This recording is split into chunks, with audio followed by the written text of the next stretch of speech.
Siz uzun illər müxtəlif məsul vəzifələrdə işləyərkən Azərbaycanın inkişafında öz töhfənizi vermisiniz. Mən bunu yüksək qiymətləndirirəm. Siz də bilirsiniz, mən də bilirəm ki, Ulu Öndər Heydər Əliyev sizə həmişə diqqət göstərmişdi.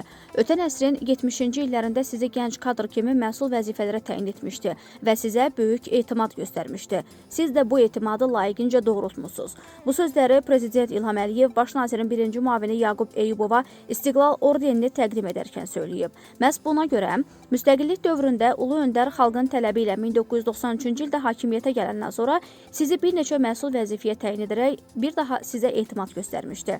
Onun sərəncamı ilə siz böyük vəzifə olan baş nazirin birinci müavini təyin olunmusunuz və o illərdən bəri bu vəzifədə çalışırsınız. 22 il ərzində mənim prezidentlik dövrümdə də sizə dəfələrlə etimad göstərmişəm. Hər prezident seçkilərindən sonra sizi həmin vəzifəyə yenidən təyin edirdim. Bu gün sizə bu dövlət mükafatını təqdim edərkən demək istəyirəm ki, mən sizin işinizdən razıyam. Siz canla başla, sədaqətlə dövlətə, vətənə xidmət edirsiniz.